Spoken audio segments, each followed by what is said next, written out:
A new Apple TV may really for sure happen in September. A Dropbox app comes to Roku. Nvidia recalls tablets that can potentially catch fire, in a bad way, and more.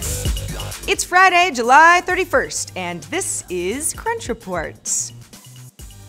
Back at WWDC in June, Apple never mentioned the Apple TV or a refresh of it, which was rumored to be getting some kind of update.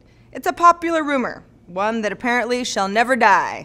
Today, according to BuzzFeed, Apple now plans to release a new version of the set-top box, as well as a new streaming service for TV content, complete with a September launch, which is also the time of year reserved for the latest iPhone, though that's also when we got the Apple Watch announcement, at least in September of last year, so might work. The current Apple TV was released back in 2012, and it runs an underclocked A5 chip. That's the same chip in the iPhone 4S. It's old.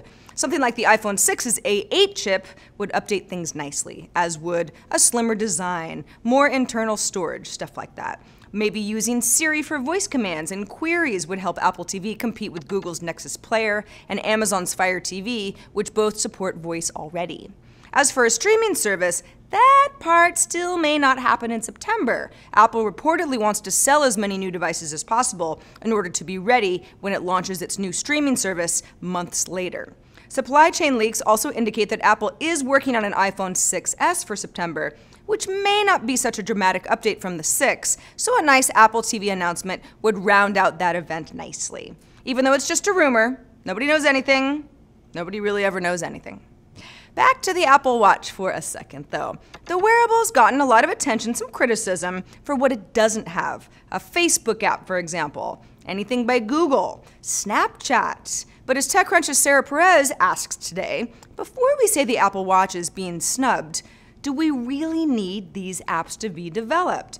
Facebook on an Apple Watch. Is there enough urgency in knowing that somebody tagged you in a post or added you as a friend or shared a photo that you really need the Apple Watch Facebook experience? Seems like even those who love their Apple Watches, Matthew Panzarino is one of them, mostly are interacting with apps through notifications and sometimes glances. Those are the widget-like displays that you can swipe up and see.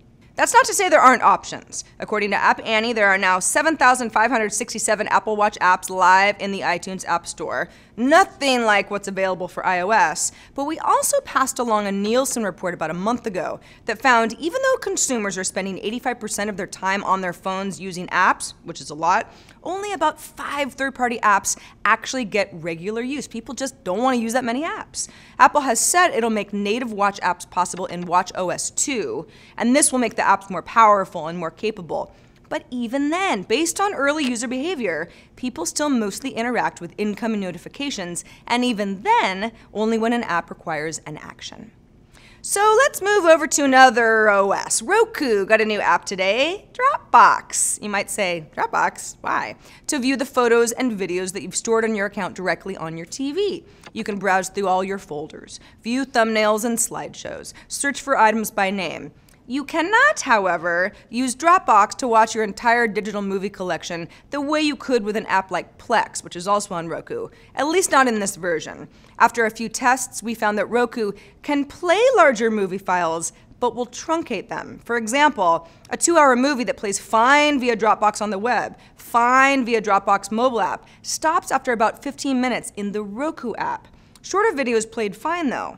So what's the Dropbox Roku app good for, if not to stream your pirated movie content, you might be asking? Well, photo slideshows at events, watching shorter home movies on the big screen from the comfort of your couch. Before today, Dropbox only offered desktop clients and mobile apps in addition to its web interface, so it's at least a step in the big screen direction. You know what would suck?